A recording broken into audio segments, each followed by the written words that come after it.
agora também. Então, gente, boa noite, boa Boa noite. noite. Parabéns para quem está dedicando seu tempo aí para conversar sobre LGPD, um assunto tão importante, Uhum. né? E estamos aqui de novo para bater um papo de forma descontraída, mas muito, ao mesmo tempo, séria e responsável, dada até a relevância do tema, né? Para quem não me conhece, sou Cristiane Reiser, sou de Minas Gerais, das Minas Gerais também, como o Renato. Aliás, conheço o Renato da época da faculdade, apesar de eu ser muito mais jovem. Uhum. Eu estava E, quase saindo, você estava entrando. Era assim, foi assim, eu lembro claramente. e advoguei muitos anos, fui assessora no tribunal na segunda instância. Estou aqui em Portugal fazendo doutorado, eu fiz mestrado aqui também, na Faculdade de Direito da Universidade de Lisboa, e pesquiso essa matéria aí de proteção de dados pessoais. Vamos conversar um pouquinho sobre o consentimento hoje. Com 3 anos já de vigência do Regulamento Geral de Proteção de Dados da União Europeia, de forma geral, o consentimento ainda é uma das 3 causas de maior incidência de aplicação de multa pelas autoridades de controle. Então, nós precisamos entender verdadeiramente como que é, quais são os requisitos. Não vai dar para falar tudo aqui, a matéria é muito extensa. Nós vamos seguir do ritmo de sempre. Vai ser bem descontraído e tal. Se precisar, a gente volta a falar disso. Talvez eu faça uma aula. Estou pensando em fazer uma aula ao vivo só sobre o consentimento, porque é complexo mesmo. São muitos detalhes. E muitos deles, na verdade, não são novidade para nós do Brasil, em função do Código de Defesa do Consumidor. Então, não deve ser uma surpresa. Então, o Normal. consentimento é uma das bases legais para tratamento de dados pessoais. O que são bases legais? São as autorizações da lei para tratamento de dados.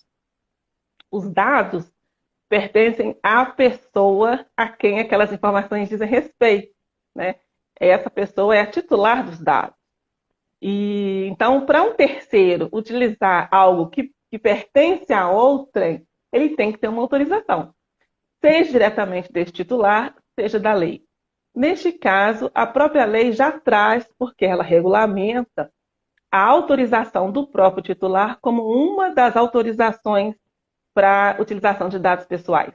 Então, o consentimento não é um dever suplementar, um dever meramente inerente à atividade de proteção de tratamento de dados, não. O consentimento é prévio, ele é condição, né, como qualquer outra base legal, para que se inicie o tratamento de dados pessoais. Então, se o tratamento for se fazer com base no consentimento do titular, esse consentimento tem que ser colhido previamente.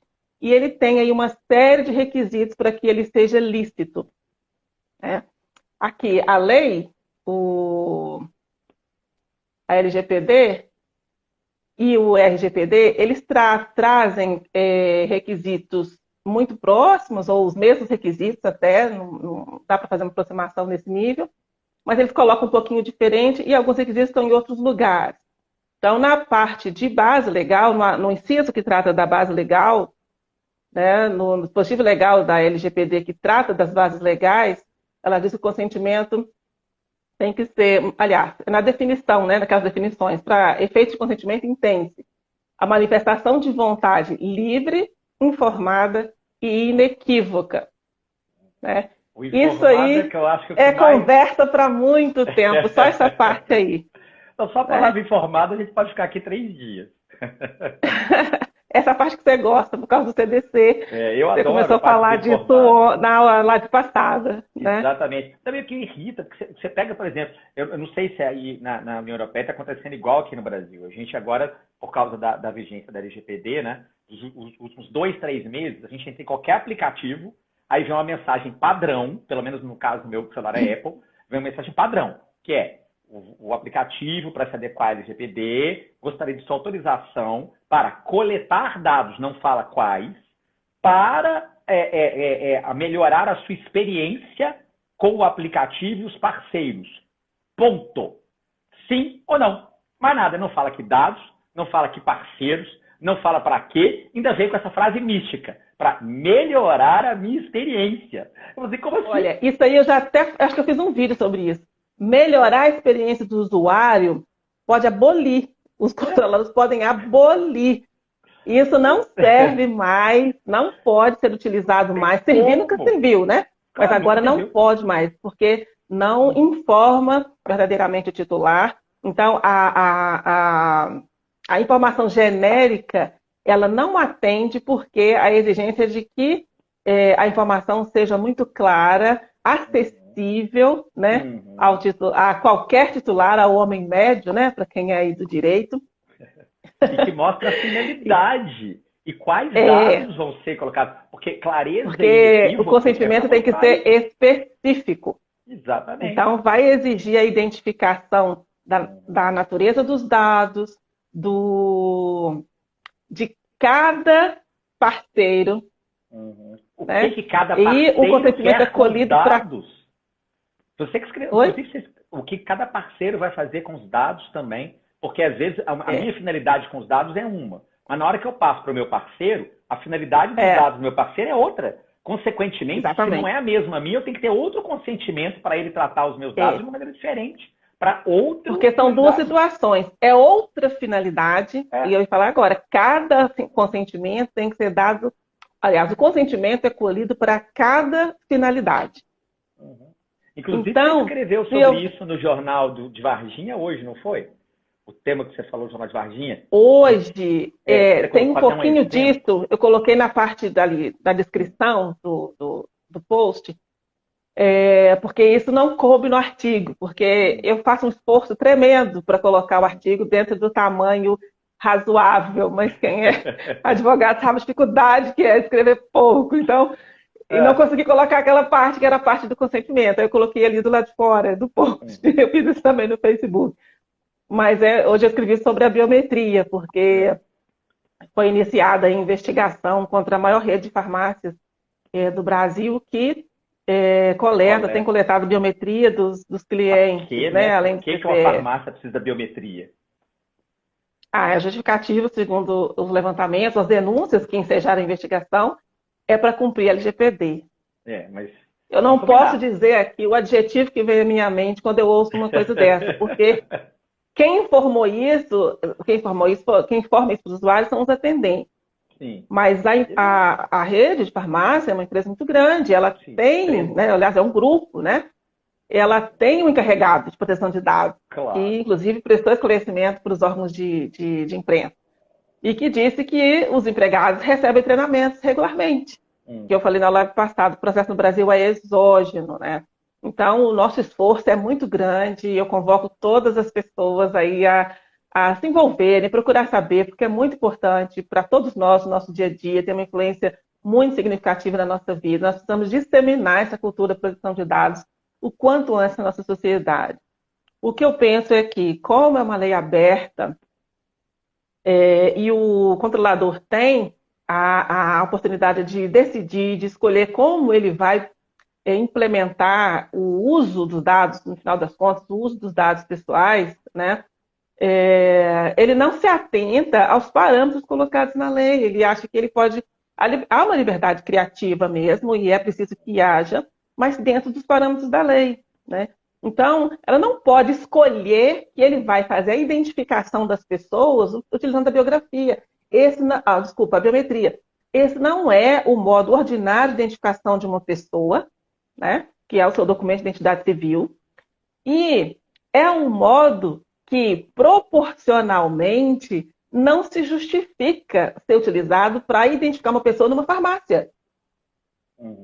Viola o princípio da proporcionalidade, porque é uma utilização de um dado muito intrusivo da privacidade de uma pessoa. A biometria é um dado sensível, né? Porque ela é passível de sujeitar o seu titular a tratamentos discriminatórios de diversas ordens. E é um dado que não sofre mutação ao longo do tempo, ou pelo menos ao longo de muito tempo, quase a vida toda da pessoa. Então, é um dado que deve se evitar distribuir aleatoriamente em qualquer lugar. E a implementação de identificação né, das pessoas através do dado biométrico, ela é sujeita a critérios muito rigorosos. E eu tenho visto que está sendo banalizado no Brasil, que parece que a facilidade o acesso está muito facilitado a esse tipo de programa, o custo parece que caiu bastante, e aí está generalizando. Mas, inclusive, quem já usa a biometria vai precisar se adequar, né? Porque vai precisar fazer uma reavaliação em termos de proporcionalidade, adequação, né? Não é adequado utilizar a biometria como elemento de identificação de uma pessoa em qualquer lugar, para qualquer finalidade. É só quando mesmo uma situação justificar que não se puder chegar à finalidade pretendida de outra forma, de um modo menos intrusivo, né? Para questões de segurança, por exemplo, as instituições financeiras, justifica a utilização da biometria. Concordo. Um plano de saúde. Mas para comprar numa farmácia, não. Concordo. Um plano de saúde. E por isso que o usuário é aquela pessoa mesmo, não é outra pessoa usando a carteira do outro. Isso eu concordo, mas concordo. A farmácia. Não sei, tá? Tem nenhuma não sei. Isso aí, o controlador plano de saúde precisa explicar, precisa arrolar, né? Por que ele entende que é razoável utilizar a biometria, né? E aí precisamos ver se fazer uma ponderação aí e ver se é realmente razoável utilizar a biometria. Eu sei que isso existe há muito tempo, né? Porque existiam fraudes e tal, mas enfim. É uma questão que precisa ser muito discutida. Eu acho razoável o plano de saúde. Eu me arrisco a falar que eu acho razoável. Estou até surpresa. Exatamente. Eu considero razoável. Mas, assim, de novo, acho que concordo com você que pode ser discutido. Existem outras formas e a salvaguarda. Tem que fazer fraudes que não sejam necessariamente a biometria. Tanto que se a biometria não funciona nos planos de saúde, você tem alternativas que eles usam para que você seja atendido do mesmo jeito. Mas eu sou um pouco mais permissivo nesse sentido. Eu entendo que ali há o interesse dos dois lados, há o interesse, ou há uma justificativa plausível. A gente pode até, às vezes, achar que a justificativa não é a melhor do mundo, mas a justificativa existe. Eu me preocupo muito mais com o caso da farmácia. Ela sempre vai existir, resta saber se é razoável. Exatamente. Eu acho que é pior a farmácia, porque não tem justificativa. Você consegue imaginar uma justificável para a farmácia? É por isso que eu ia chegar no consentimento. Então, o consentimento fornecido na farmácia para uso da sua biometria, ele é viciado, né? Ele, para começar aqui, parece que em função de uma oferta de descontos na compra, né? Desconto no valor dos produtos. Então, há uma troca, né? Então, quando há um condicionamento do consentimento para uso do dado da pessoa em troca da execução de um contrato ou da prestação de um serviço que não precisa daquele dado que está sendo exigido, o consentimento não é válido. Exatamente. Perfeito. Não há liberdade. Sempre que houver condicionamento, não há liberdade na escolha. Exatamente. Concordo. Pelo menos se os dados não são essenciais para aquilo. Você vai Olha, imaginar, eu estou tomando, a gente fez sentimento também. Isso, eu tomei. Você que não tomou. Eu tomei assim que a gente vai sentir. Mas é igual você imaginar a questão de, por exemplo, vou imaginar um aplicativo igual um Tinder da vida, por exemplo. Assim que você faça o cadastro no Tinder, o Tinder precisa de uma foto sua. Né? Você vai ser divulgado por isso. Então, o consentimento para a divulgação da sua foto é essencial para a utilização daquele aplicativo. Consequentemente, você vai dar autorização da utilização da sua imagem. Ótimo. Beleza, isso é o óbvio. Agora, por que a Microsoft precisa da minha foto para eu usar o Word? Não precisa. Exatamente, mas está entre os dados que a gente concede à Microsoft na hora que a gente assina o Office 360. O que importa é o seguinte, se você não conceder a utilização desse dado, se você não consentir com a utilização desse dado, você sofre alguma consequência negativa? Você tem redução da qualidade do serviço prestado, do nível do serviço prestado, ou você acessa o serviço da mesma forma? Sim. Se houver uma redução, né, se houver algum prejuízo, alguma consequência negativa, o consentimento dado é inválido, porque ele não foi livre. Ele foi sob um condicionamento, né? Então, todas as situações de condicionamento, de pressão, de, de poder hierárquico, relações em que há poder hierárquico, né? Nós vamos falar aqui, elas retiram o caráter de liberdade da manifestação de vontade e tornam, então, o consentimento inválido. Então, nós precisamos ficar muito atentos no Brasil com relação a isso. Não ficar tentando dar jeitinhos, né? E como eu disse, as pessoas aqui na Europa nem posso dizer que são muito... que têm como hábito o tal do jeitinho. E aqui, como eu disse, o consentimento ainda é uma das causas de maior incidência de multa por parte das autoridades de proteção de dados dos Estados-membros da União Europeia. Né? Então, precisamos ficar muito atentos à questão da liberdade e da informação, né? De forma eu acho que são pontos que merecem atenção especial. Sim, de forma clara e livre, porque o que pode acontecer muitas vezes, o que acontece muitas vezes, a gente tem ela ao contrário. Você tem a informação lá, vamos coletar esses dados, mas ele não é claro para o usuário, muitas vezes, nem quais dados, nem a opção de você falar que não deseja os dados. Eles estão um pouco escondidos, e isso não vale. Inclusive aqui, já tem uma meia pergunta aqui da Carmen, né, falando que, assim, por exemplo, quando a gente tem um aplicativo que não aceita, se você não aceita as normas daqueles dados, ele não roda, não é nem que ele diminui a capacidade. Ou você consente com aquilo que ele quer para funcionar, ou se você consente não quer. E aí, Carmen, o que vai acontecer, pelo menos vou me arriscar aqui, a Cristiane depois vai me corrigir do que eu falar, que foi menos do que deveria. Mas desde que os dados sejam essenciais para o aplicativo funcionar, eles são essenciais para a aplicação do aplicativo, isso é válido. Se você, igual lá no Tinder, você fala, não permito usar a minha idade, não permito usar meu nome, não permito usar minhas fotos. Cara, você não quer usar o Tinder. Você quer usar outro aplicativo.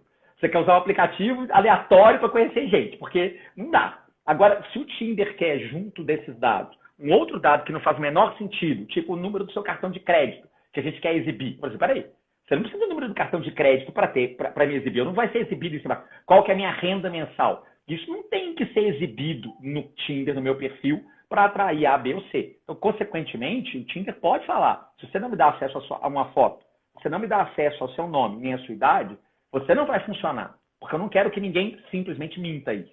Então, eu quero ter acesso. Por outro lado, aquilo que eu não preciso, se você se recusar, ele teria que funcionar do mesmo jeito. E deveria ser clara a informação. Devia ter um jeito assim, aceita essa informação de dados, ou você não quer compartilhar esses dados. E de forma clara e simples, que qualquer pessoa conseguisse identificar isto na permissão, no consentimento, tinha que ter a opção de eu falar, esses dados eu não quero compartilhar, porque eu não me interesso. Além do que, não me importa se o dado é para o Tinder ou é o dado que não é essencial para o Tinder. O que não é essencial, teria que ter ali uma explicação de por que eles querem esse dado. Quer minha renda? Exatamente. Por quê? Aonde está? Porque nosso software faz uma utilização, se você declarar a renda, ele faz uma utilização disso para jogar mais pessoas que tenham o mesmo nível econômico seu na tela, para não apresentar gente menor ou pior. Beleza, tem um motivo. Se eu quero ou não compartilhar meu dado, eu continuo tendo direito de entrar no Tinder. Mas aí eles explicaram por que querem o dado. Não vai ter, só não vai usufruir dessa oferta e desse benefício que seria prestado em função do dado oferecido, do dado fornecido. E aí você continua podendo entrar no software. Agora, eu posso optar por não usar o software. Agora, não faz sentido eles querem. E segundo, se eu der autorização para usar esse dado da minha renda no Tinder lá, exclusivamente, porque eu dediquei para isso, para aquele software, para que o software gire e me apresente pessoas que tenham mais ou menos o mesmo nível econômico meu. Porque pode ser que para mim isso seja importante. Perfeito. Agora, esse dado não pode ser usado para um parceiro comercial para eu informar que, olha, tais pessoas têm um nível econômico A, tais têm B, tais têm C, tais têm D, e eu vou vender para você um banco de dados dessas pessoas para você poder fazer uma propaganda direcionada. Não pode, porque não foi isso que eu permiti. Eu permiti... Exatamente. Ele pode até querer fazer, e aí ele te pede, e você tem direito de negar. Exatamente. E não pode ter consequências negativas em função de ter negado o consentimento para a utilização, para compartilhamento dos seus dados com esses terceiros. Uhum. Exatamente. Aqui, entende-se o seguinte, que até mesmo se houver a possibilidade de utilização de um serviço concorrente, não justifica o condicionamento do uso ou do fornecimento do serviço ao consentimento de utilização de dados que não são necessários para a prestação daquele serviço. Então, mesmo assim, se a pessoa não quiser fornecer os dados para esse aplicativo, ela usa o outro. Tem um outro semelhante no mercado. Né? E isso não serve de justificativo, isso não legitima a exigência de um dado que não é necessário para aquele serviço, né? Como condição para acesso àquele serviço. Até porque é aquela famosa explicação bizarra, né? Tipo assim, eu vou fazer um paralelo absurdo aqui, né? Olha lá, assim, vamos lá, o marido da Cris bate nela. Mas ele pode, porque afinal de contas, tem maridos, tem homens que não bateriam, então você pode escolher. Não é isso? Não tem cabimento nenhum. A mente, eu falo que a mente das pessoas para arrumar desculpas esfarrapadas é tão fantástica que eu falo assim, cara, é ilimitada a capacidade humana para arrumar uma desculpa esfarrapadaça e também é limitada a capacidade humana de cair na desculpa esfarrapada. Porque ainda vai ter gente que vai falar assim, mas tá certo, ela pode ir pro outro marido. Vai ter um que vai falar isso. Mas não estou dizendo que a farmácia diz que precisa da biometria da pessoa porque ela tem que cumprir a LGPD e então ela precisa de identificar a pessoa. Quer dizer, não tem nada a ver uma coisa com a outra. Se ela quiser identificar a pessoa, se ela não quiser identificar a pessoa, a LGPD não é por causa da LGPD, né? É para trabalhar com a proposta dela de serviço, que ela precisa identificar a pessoa. Agora, como ela vai identificar a pessoa, é que precisa ser de acordo com a LGPD. Sim. Se você falar, tecnicamente, uma farmácia nem precisaria saber quem está lá. Se ela quer usar um software para você ganhar desconto por fidelidade, por exemplo, perfeito. Ela não precisa da sua biometria. Ela precisa que você instale o software no seu celular, como inclusive a gente sempre tem. Eu tenho software de farmácia no meu celular, em que eu entro na farmácia, o software localiza que eu entrei na farmácia, eu permiti isso, e ele sabe que eu estou dentro de uma das lojas, aí ele vibra e me fala quais são os descontos que eu tenho naquele dia, porque eu estou ali dentro. Eu só preciso, meu celular está lá. Que dados de biometria que ele precisa? Ele só precisa saber que eu estou lá no celular, que o CPF é meu e mais nada. Eu te aconselho a entrar no programa, ir lá na política de privacidade, nos termos de uso, e olhar e olhar qual que é a política de dados desse serviço ou dessa empresa, desse fornecedor seu, tá? Porque ele provavelmente está coletando outros dados além da sua navegação dentro do estabelecimento ali virtual.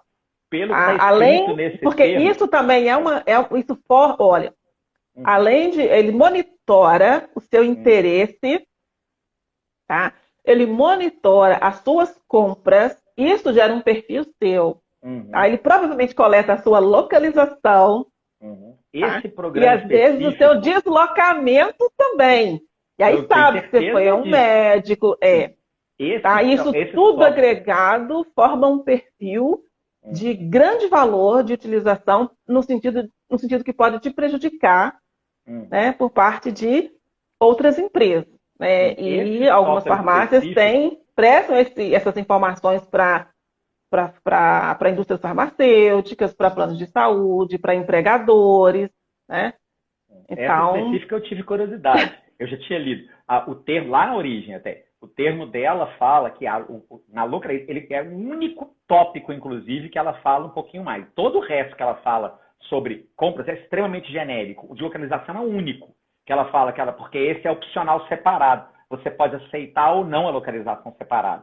Aí tem um terminho um pouquinho separado. Aí ela fala que a localização é utilizada para identificar quando você está dentro da farmácia, embora haja um monitoramento do tempo integral em que você esteja andando. E ainda tem uma mini explicação, é uma microfrase, mas que eu entendi que ela quer dizer que sem isto, eles não sabem que eu estou entrando na farmácia. Quer dizer, não tem jeito de eu entrei na farmácia eles não me localizarem. Então eles têm que saber onde eu estou andando para na hora que eu entrei numa farmácia. Inclusive tem lá a indicação de que como o software de localização podem ter um pequeno erro, se eu estiver próximo a uma farmácia, pode ser que o software entenda que eu estou na farmácia. Porque eu estou na frente, ou porque eu estou numa coisa do lado, dentro de um shopping no outro andar. A localização, se ela for específica, ela sabe quais corredores, de quais tipos de medicamentos ou produtos você percorre e com qual frequência e quanto tempo você demora na frente de cada prateleira de determinado produto. Tá. Isso tudo é dado. Claro. É óbvio. Quais produtos você farmácia, olhou, porque você está naquele corredor e parou naquele ponto específico. E aí ela tem, obviamente, digitalizado o mapa das prateleiras, de qual medicamento, em qual prateleira. Isso tudo é cruzado em altíssima velocidade, de forma muito variada, e formam os seus perfis. Eu tenho 2 remédios de utilização contínua. Todas as vezes que eu entro nessa farmácia, ela me informa imediatamente qual que é o preço dos 2 que eu uso de forma contínua. Imediatamente, ela me oferece, ela me fala qual é o preço e que tem no estoque daquela farmácia específica. Ponto. Imediatamente. Os 2 que são discutidos. Eu nunca autorizei isso. Eu nunca deixei eles usarem meu dado no que eu compro lá. Eu gosto até, porque eu sei que o preço está bom ou ruim. Mas eu, mesmo assim, não autorizei. Isso, nunca autorizei isso, não. Mas... Então, uma forma o controlador, a empresa, a instituição, ela é responsável por demonstrar que o consentimento foi coletado de forma lícita. Né? E quando há esses serviços agregados, né, é mais difícil, tá, de demonstrar que o consentimento foi dado de forma livre.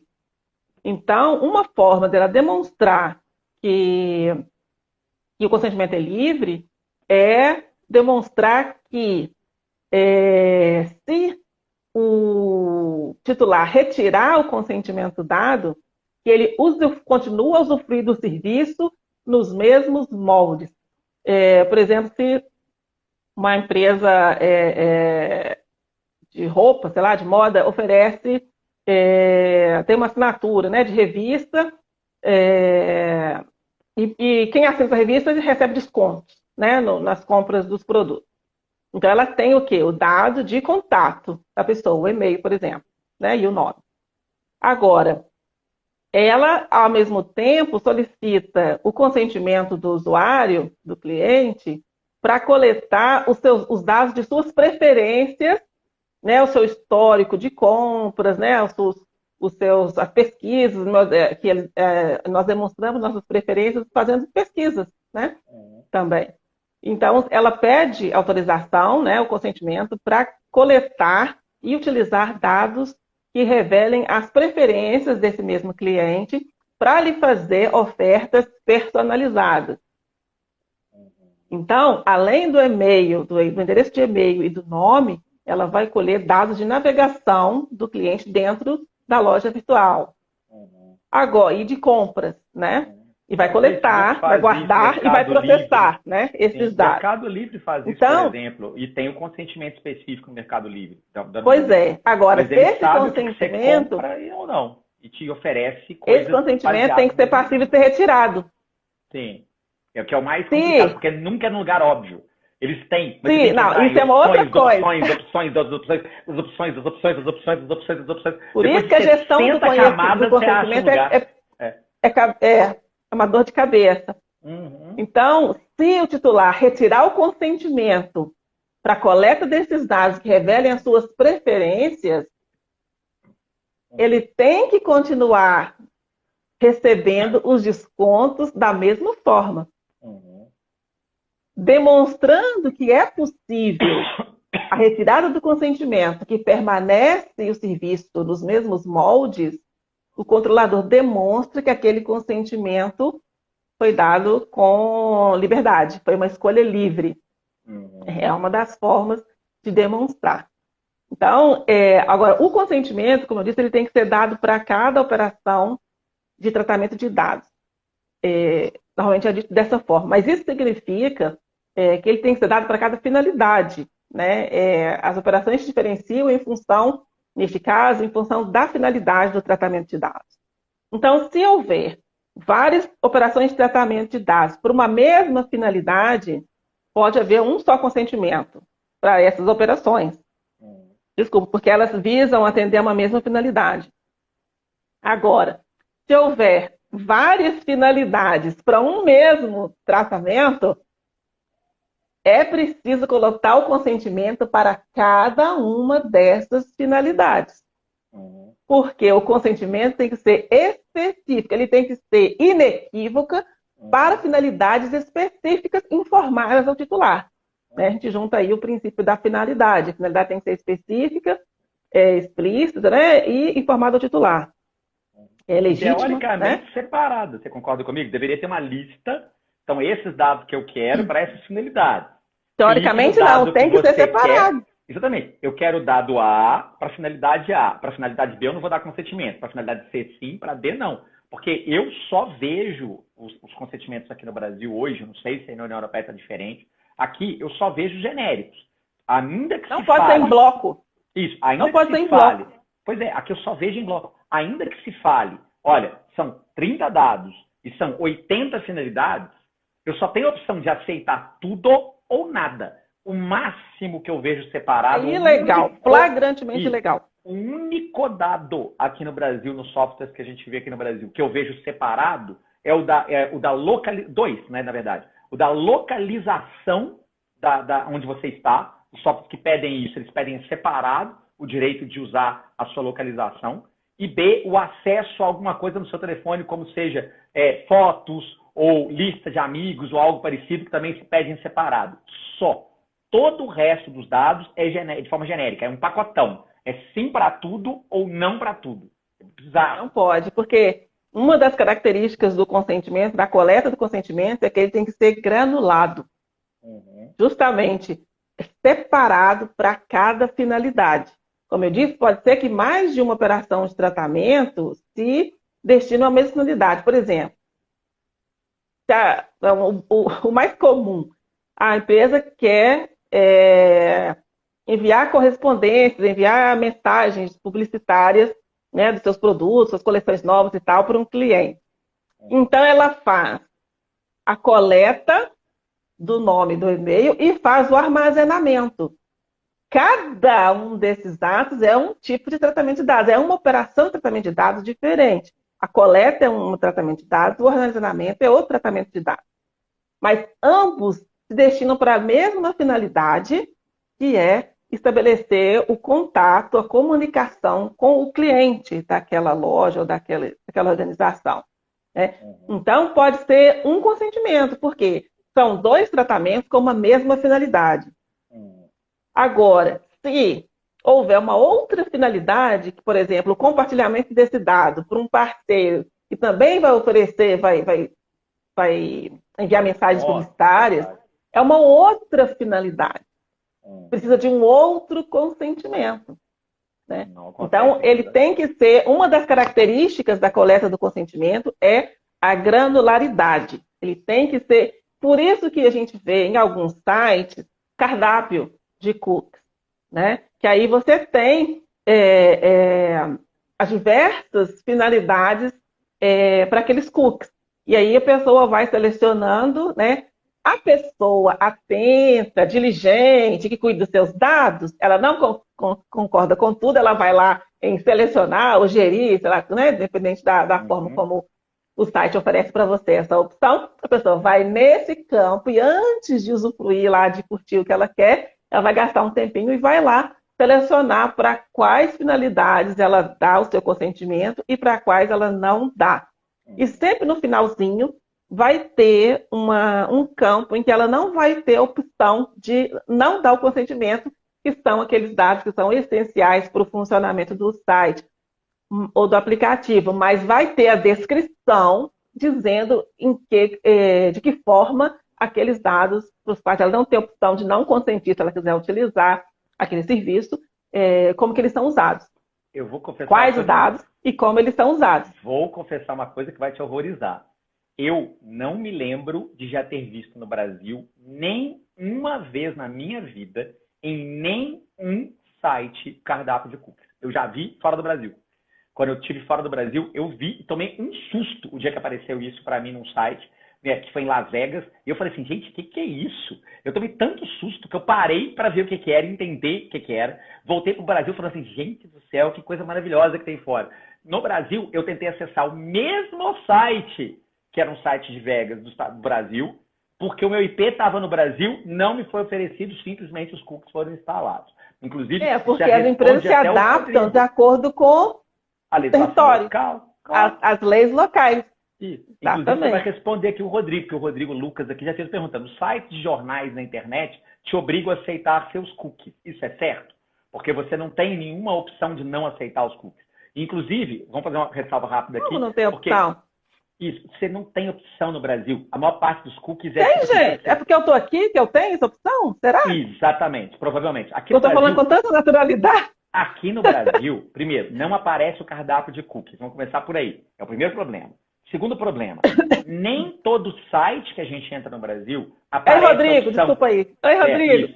Eu conheço o E o Rodrigo. Rodrigo. É isso, então, ele que está perguntando se é certo ou não os sites de jornais. Aqui no Brasil, eu diria que algo em torno de 30% a 50% dos sites, na hora que você entra, eles falam que eles vão instalar e utilizar cookies. Se você aceita sim ou não. E mais da metade desses, se você fala não, o site não funciona. Você fala, não aceita os Tudo cookies, errado. o site não entra. Ponto. Você nunca vai ficar em branco, você é obrigado a aceitar o cookie para o site funcionar. Há um percentual que não. E a outra metade dos sites brasileiros, eles nem perguntam. Agora, o cookie está lá. Você entra em qualquer site de compras, como Submarino, Lojas Americanas. Nenhum deles pergunta aqui no Brasil se você permite a utilização de cookies ou não. Nenhum pergunta. E para quem não sabe, cookie não é um biscoito, cookie é um pequeno script de computador que se instala dentro do seu computador. E aí, toda vez que você acessar aquele mesmo computador, aquele dispositivo no computador, pode ser um celular, tudo é computador no final das contas. Quando você tentar acessar com aquele dispositivo específico, vou usar esse termo que é melhor do que o mesmo computador, o dispositivo, aquele site, ele vai instantaneamente na parte de cookies, vai achar o cookie que ele quer lá, e esse cookie que ele quer vai contar para ele qual a última vez que você entrou no site, o que você quase comprou, o que você não comprou, o que você procurou, o que você pesquisou, e muitas vezes muito mais do que isso.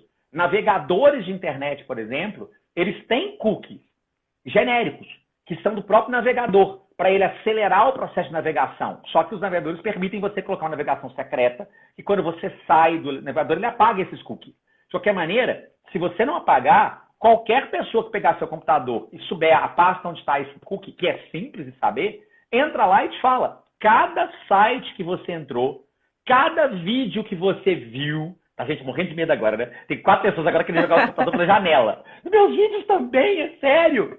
Seus vídeos também. E aí, aquele vídeo que você não queria que ninguém soubesse que você viu, é fácil saber que você viu, tem um cookie lá contando que você viu o vídeo. Sabe, inclusive, quanto tempo você ficou vendo. Nem fala assim, foi sem querer. Por que você ficou 45 minutos vendo o vídeo? Fiquei 45 minutos sem querer. Não dá. Inclusive, você falou que quando a pessoa entra pelo mesmo dispositivo, mas eles utilizam agora também um pedido de autorização para que eles possam identificar quando é você em outro dispositivo. Então, continua, né, a vigilância aí sobre o seu histórico de navegação. A Google faz isso, porque na hora que a gente usa, por exemplo, o Google Drive, você usa no celular, coloca a Microsoft... Essas aí fazem mesmo, mas agora as menores também já estão fazendo. Sim, mas assim, só dando um exemplo, essas já conectam tudo. Então, como elas conectam tudo, você na hora que habilita o telefone celular, aí habilita um tablet, aí habilita 2 computadores, eles sabem o que são, inclusive você conta o que são, porque você geralmente cadastra esses computadores, e eles falam assim, dê um nome. E a gente é bobo, né? Computador escritório, computador casa, meu celular, meu tablet.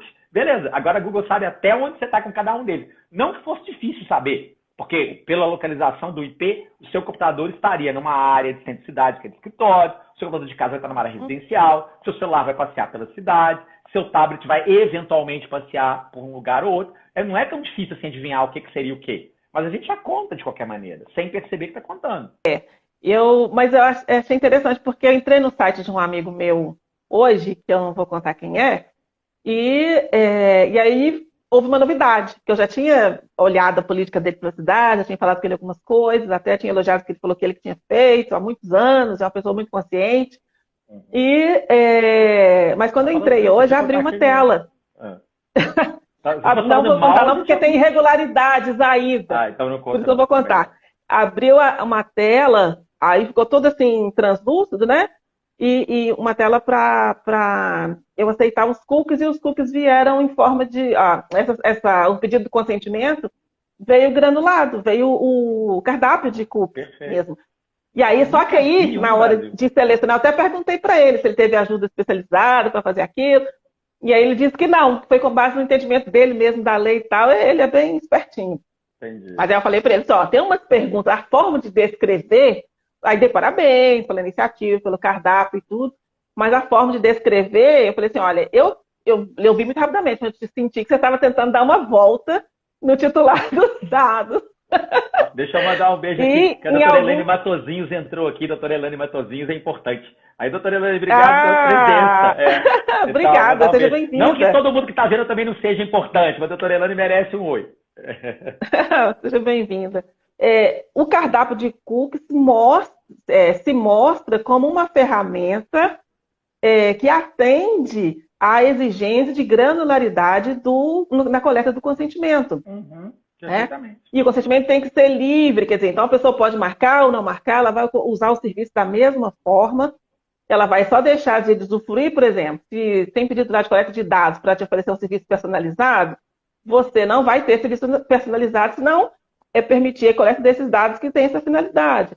Se tem lá pedido de coleta de dados que vão direcionar publicidade, né? Se você não marcar, seus dados não vão ser coletados. Você vai continuar recebendo publicidade, mas ela não vai ser personalizada, não vai ser direcionada de acordo com as suas preferências demonstradas aí no seu percurso na internet. Alguma coisa, alguma ferramenta que faça às vezes do cardápio, ela precisa ser instituída. E ele já existe como ferramenta, já é aplicado, né, ao redor do mundo. Fazendo uma pergunta para você. Então, sites de todo CNPJ, quer dizer, de todo empreendedor, que é o que ela quer dizer, eu acredito, né? Precisam estar adequados à LGPD. Sim. A partir de quando? Já eram para estar. A partir de 20 de setembro de 2020. Aquelas penalidades instituídas na própria Lei Geral de Proteção de Dados, elas passam a ser aplicáveis a partir de 1º de agosto agora de 2021, e elas são aplicáveis pela Autoridade Nacional de Proteção de Dados, que é a autoridade de controle. Mas a lei está vigente desde setembro do ano passado. Então, desde setembro do ano passado, que é passível, as empresas são passíveis de fiscalização e de penalização por outros órgãos, onde a LGPD também se aplica, e ela inclusive, consagra expressamente que os órgãos de defesa do consumidor são também responsáveis pela fiscalização, pela aplicação dessa lei. Então, os diversos órgãos de defesa do consumidor existentes... Né? Dizer, ainda que ela tenha entrado em vigor em 2020, tem 2 anos, né? Diz que as pessoas sabem. Teve 2 anos de vacatio legis para adaptação. Então, e não tem muita desculpa para dar. E o Poder Judiciário também já tem condenado, já há muitas sentenças condenatórias com base na LGPD, porque ela já está em vigor. Né? As pessoas ainda estão resistentes de entender, né, e de aplicar. O propósito da lei é o melhor. Né? É de permitir o uso otimizado, a otimização dos serviços, né, dos produtos, através do uso de dados pessoais. Só que, para fazer isso, para utilizar os dados, é preciso seguir os parâmetros legais, porque isso pode implicar em dano para os titulares desses dados. Relações de desequilíbrio de poder são situações que retiram a liberdade do consentimento. Né? Presume-se que o consentimento não é dado de forma livre. Então, em todas as relações do titular dos dados com o poder público, né, presume-se que o consentimento não é dado de forma livre, porque, em regra, nós não temos muitas escolhas livres perante a administração pública. Mas não quer dizer que não haverá situações em que isso possa acontecer. Então, a consequência, né, é o seguinte: o consentimento não é a base legal adequada a ser utilizada pelo poder público. Por quê? Porque o consentimento, o titular vai dar o consentimento, mas não vai ser livre, não vai ser uma manifestação de vontade livre. Então, o poder público tem outras bases legais que ele pode utilizar e tem a base legal própria, que é a da realização de execução de políticas públicas e tal, tem lá o seu inciso específico. O que continua dando direito ao poder público de desvirtuar a finalidade da utilização do dado. O dado, ele não muito pelo contrário, mas ele está muito mais travado no que ele pode usar. Está fixado em lei. Isso. Está fixado em lei, ele tem que deixar de forma clara e sensível, preferencialmente no site da instituição em si, a finalidade, o modo de utilização daquele dado. Então, assim, existem os requisitos a serem cumpridos, né? É só dizer que o consentimento não é a base legal ideal para que o poder público, no exercício ordinário das suas atribuições, utilize. Agora, em algumas situações, pode ser possível utilizar o consentimento, onde se verificar que não há pressão, em que aquele desequilíbrio da relação, ele não se verifica, né? Então, o particular pode, inclusive, retirar o consentimento, que não faz diferença, ele não tem prejuízo nenhum. Então, por exemplo, a utilização daqueles serviços de comunicação de andamento processual, né, dos tribunais. O advogado utiliza ou não, né? Acho que a parte também pode, não é só o advogado, não sei. Pode se cadastrar para receber a informação processual ou não. O andamento processual vai ser publicado da mesma forma, ele vai ser disponibilizado da mesma forma. Ela só quer uma comodidade de receber no e-mail dela a informação quando o processo teve um andamento. Então, ela vai fornecer o nome e o e-mail, e não precisa de mais nada além disso, né? Então, esse tratamento de dados para essa finalidade de informar diretamente para a pessoa o andamento do processo, esse tratamento de dados, ele pode se basear no consentimento. Porque se a pessoa não quiser mais, se ela quiser retirar o consentimento, ela pode, e ela não tem consequência nenhuma. A informação ela vai conseguir ela no Diário Oficial da mesma forma, lá na publicação virtual, eletrônica, do mesmo jeito, né? Então, não quer dizer que o poder público nunca vai poder utilizar o consentimento, mas só naquelas hipóteses em que o desequilíbrio da relação não se verificar. O mesmo se faz na relação laboral de trabalho, né? Em regra, o empregado não é livre para consentir, né, com o tratamento dos seus dados pelo empregador, né? Até pela natureza de subordinação do que preside esse vínculo, né? Então, mas também não quer dizer que não poderá haver situações raras, adianta-se que raras, em que o empregador poderá utilizar, sim, o consentimento como base legal, né? Como, por exemplo, se ele quiser fazer uma filmagem, por exemplo, dentro lá da repartição, do escritório, enfim, mas o interesse é o ambiente, né? No ambiente. E as pessoas vão aparecer em segundo plano. Então, elas podem consentir em participar ou não, isso não vai interferir em nada, né? Se elas forem aparecer, precisa do consentimento delas, né? Mas elas podem dizer, não, eu não quero aparecer, então elas, naquele momento da filmagem, elas ficam em outro lugar, filmam e pronto. Então, assim, situações assim, bem pontuais e quase que insignificantes do ponto de vista da rotina do empregador, né, que eu acho que vão se verificar, mas que existem as hipóteses em que ele poderá sim utilizar o consentimento. Ordinariamente, dentro da execução do contrato de trabalho, é muito difícil a gente ver uma hipótese em que isso seja possível, porque a subordinação é inerente e isso retira a liberdade do titular dos dados em consentir na utilização das suas informações. Estou vendo. Inclusive, estou vendo que a gente já está no nosso horário aqui, e antes que a gente... Ainda está falando da liberdade. Não, né, já tem que ter... A semana que vem informado, específico, inequívoco. Nós vamos ter que continuar a semana que vem com isso. Romeu Tomé, que é um amigo meu, que é professor de Direito Ambiental, top, inclusive sua irmã também conhece ele, porque ela falou aqui dele, também está aqui, e ele, inclusive, falou Olá, que Romeu. ele selecionou cookies específicos num site, agora mesmo.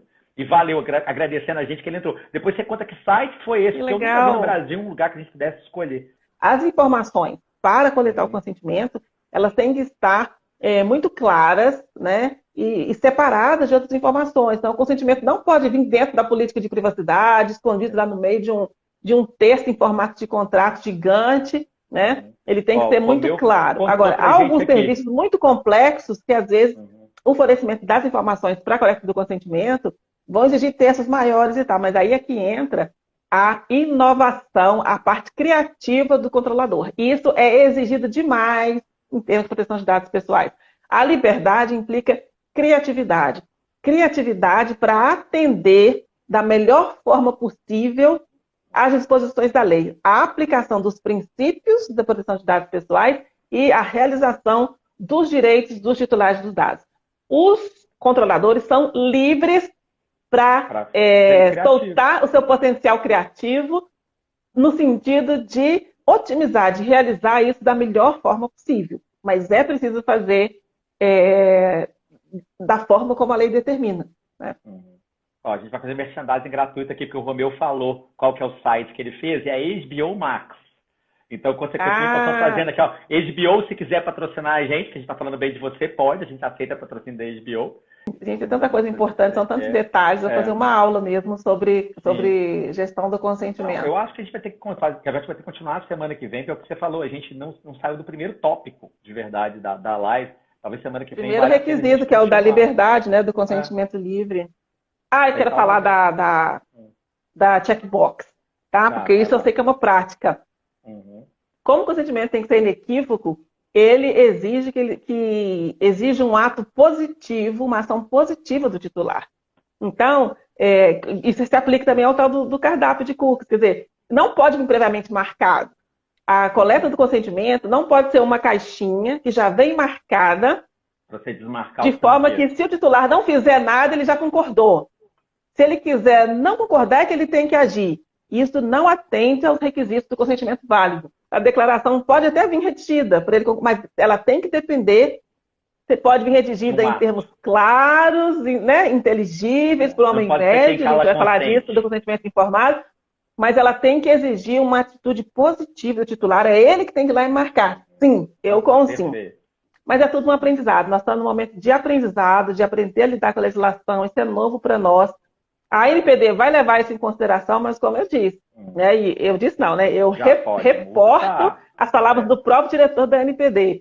Ela vai desempenhar seu papel de educar, de orientar, de esclarecer, mas ela não vai se furtar a aplicar as multas quando ela entender cabível. Né? E ela não vai deixar de travar uma operação de risco para os titulares de dados. Ela não vai deixar de obstar, de impedir, de interromper um tratamento de dados ilegal que esteja colocando em risco os titulares dos dados. Aí eu queria destacar que a gente sempre fala de dados pessoais e as pessoas naturais também estão sujeitas à observância da LGPD, mas no exercício da sua atividade econômica. Então, os dados, a utilização de dados pessoais nas relações de caráter pessoal, esses tratamentos não estão sujeitos à observância da LGPD.